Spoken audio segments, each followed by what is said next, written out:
Howdy folks. Today I am going to be wiring up my macerator pump right here and pump my gray and my black both from the bottom of my drain up into the back of my truck via garden hose through the macerator pump. Then I can drive that to the dump station when we're boondocking for extended periods of time and dump without having to move the fifth wheel.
The way it comes, this is a Flo-Jet portable pump, and this comes where you got to wire in a switch, and then it has these SAE adapters right here. So what I decided to do, so I didn't have to use little alligator clips to a battery or open up the battery compartment every time I wanted to run my macerator pump, I decided I am going to wire this SAE adapter into the baggage compartment right there, the walk-through. And that way, when I go to use the macerator to pump out my black and gray, I can pump it into the back of the truck with this in my tote while we're boondocking. And what I'm going to do is I've got some wire here. I'm going to wire the pump and the switch into the baggage compartment, or storage compartment, or basement, or whatever you want to call it, with this plug, which will then be wired directly to the battery with a 20 amp circuit. That way, I can literally open the door, plug my macerator pump in using an SAE adapter, which is this quick connect. Then I can come over here to my switch and operate my macerator pump, have the truck backed in here. I can pump the gray and black from that into my tote, and then I can drive it to dump. So that is the plan today. We're going to do a little bit of wiring and show you what we come up with.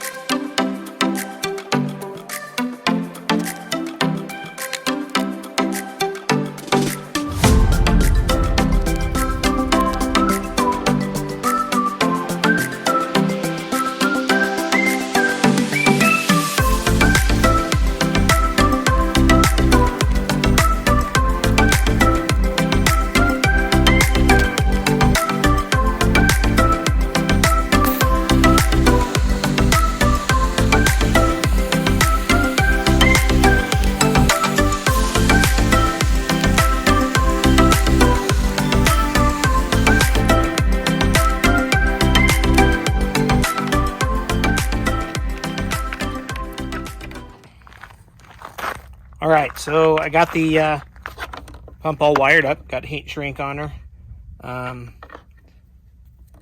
This SAE connector right here will plug into this, which is my long cord. I've got about 50 feet. I've got it to where I ran it all the way around, and I ran it up to the battery just in case something happened in the future and this plug failed. I didn't want to be too short, not be able to make the battery in case I had to with alligator clips.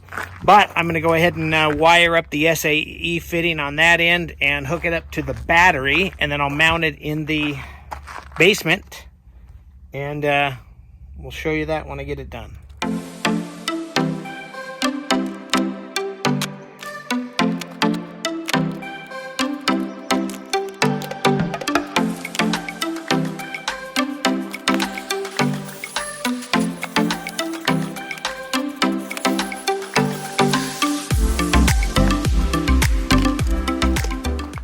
So I said I was going to put it in the baggage compartment on this wall right here. Well, I'd have to drill the steel in the back, which is no problem. But I found there's a grommet right there above the propane bottle. And if you look inside, it's just a snap-in grommet. You can see it up there. So I'm going to just pop that grommet out and run the wire through there, and then I'll use A-Dale clamps on it on the back wall to secure it out of the way and run it right down to the battery.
Got everything wired in. Let's go test it. And this is the long cord I made that goes to my connector, so I don't have to hook it up to the battery. This goes right here. You can see here, I'll pop the cover off. There's the cover. So that goes right on there, like so. And that's hooked up directly to the battery, and it has a 20 amp fuse. This requires a 20 amp circuit. And let's try the switch.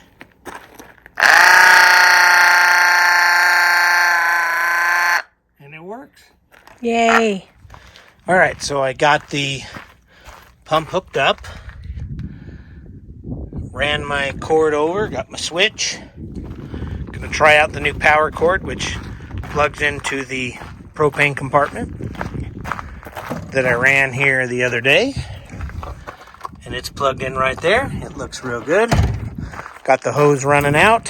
What we did is we took a big, huge Costco bottle. We took 3 of them of the Dawn degreaser soap, and we filled all 3 tanks with all of the soap from each bottle, and then filled the tanks completely full of water, let them sit for 24 hours to see if maybe the degreaser will help with my sensors. The gray sensors barely work on this thing. It's brand new. We've only had it maybe 6 months, and sensors aren't working. I know there's sensors, and there's a problem with sensors, and they're cheaply made, and they just don't do what they're supposed to do.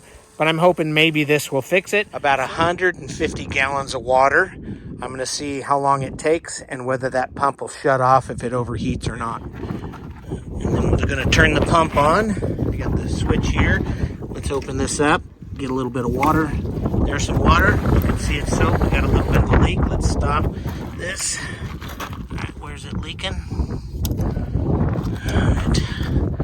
All right, let me, you can see all the soap in there. Let me find out what's leaking.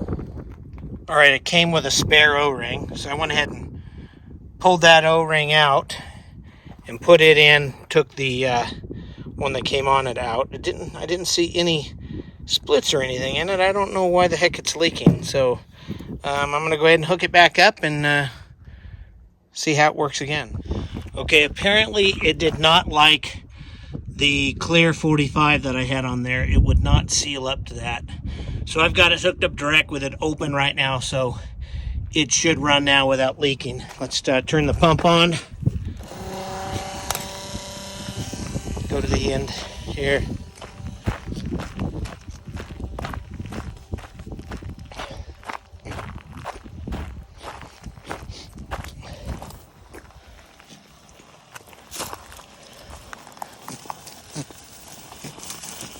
Soapy water. All right, so it has taken, you can hear the pump changing noise now. It's getting low. It's taken 8 minutes to pump exactly 50 gallons. So the tank was completely full with soap in it through this hose here. That's a 1/2-inch hose, and it took 8 minutes to pump all the water out of the soaped up gray tank. So I've still got 2 more tanks to go. We'll see if this thermal cutout shuts off or if it keeps running. So far we've got about almost 9 minutes run time. All right, so run time now has been just about 15 minutes, and the pump has not shut off yet. Now the temp is kind of cool today. It's about 55 outside right now with a little bit of wind. So it is not incredibly hot, and the water's pretty cold that it's pumping. Feeling the pump, it is a little bit on the warm side, but not hot. I've got all of the black is completely empty. So that was 50 gallons. I'm about halfway now on my gray 1 tank, and I still have the gray 2 tank to go. So it looks like it's going to be at least 30 minutes to pump 150 gallons or more, which isn't too bad at all for such a small hose at 1/2 inch. All right, so far I'm pretty impressed. The pump has been running now almost 15 minutes, has pumped roughly 75 gallons of water in just about 15 minutes. The thermal cutoff has not shut the pump off yet. Still pumping away. It is a little warm to the touch. It's not incredibly hot yet. So we'll see how long this thing runs before it shuts off. This little pump is pumping pretty good.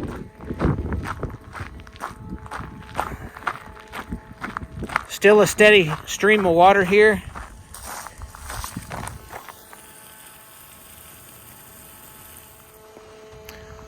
All right, it's now been 20 minutes exactly. Pump is still running, has not shut off due to over temperature. We have pumped roughly 80 gallons. We've completely dumped our black tank, which is 50 gallons. It was full.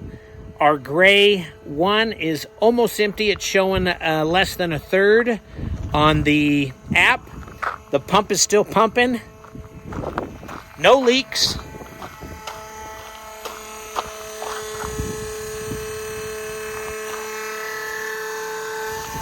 It has gotten a little... Okay, now you can hear the change. So that means the gray 2 is empty. It's taken 20 minutes, a little about 21 minutes to pump exactly... Okay, I'm going to shut this off. Exactly 100 gallons in 21 minutes through a 1/2 inch hose. So now we're going to go ahead and drain gray 2. So that'll be 150 gallons that the pump will have run. Now I've shut it off just here for about 30 seconds while I'm talking here. I'm going to go ahead and turn it back on, start dumping gray 2, and see how long it lasts. All right, so good news. We're at 26 minutes. Pump is still running, has not shut off, other than me shutting it off for about 30 seconds just to swap tanks. So it's still running. And we've pumped, let's see, 100 and maybe 25 gallons, because our tank is about halfway. And that is 26 minutes. And we still got a good flow. I apologize if you hear any wind. It is kind of windy today. She's still pumping. Got a great stream of water. Lots of soap. Now, the other thing I want to mention is we filled all 3 tanks full of water and the Dawn dish soap, which I told you about, the degreaser, because our sensors weren't working. What I have noticed now, as I've pumped the water out, the sensors have been working at each water level. Before, I would be done, have the bottom Volterra valve completely open with no water draining out, knowing my tanks are all bone dry, and the sensors would still show that I had water in there.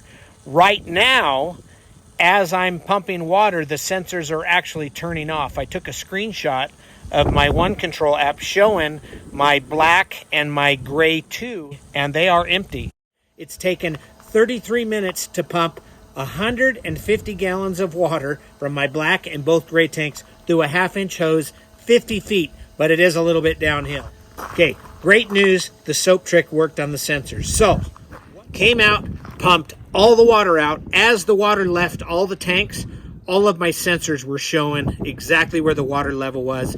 As soon as my sensor dropped to 0, which I'll show you on my app, the pump actually started to cavitate me and it was empty. So we'll keep you posted on the update on how long this lasts, whether we have to do it again or how long it takes before we have to do it again to get the sensors to work. So just a great tip and trick if you're on the fence. I recommend doing it. What is it? 24 hours and 150 gallons of water and a little bit of your time. My pump, very impressed with this macerator pump. It pumped all 3 of my tanks empty in 33 minutes without shutting off. It is 55 to 58 degrees outside, so it's not real hot. Just very impressed. We did that through a 50-foot hose, 1/2-inch diameter, flat to downhill. And very impressed with it. So we're going to be using this macerator pump when we go to Quartzsite in a couple of weeks to pump our fluids out of our tanks into our portable tote that we got, so we don't have to move the 5th wheel to dump it. So great review on the pump. I'm very impressed with it. I like it.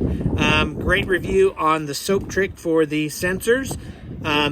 Keep watching us. I appreciate you watching. Make sure you like and subscribe, and don't forget to ting ting ring that bell, right? And we'll see you on the next one from Quartzsite, Arizona. Again, thanks guys. Appreciate the views.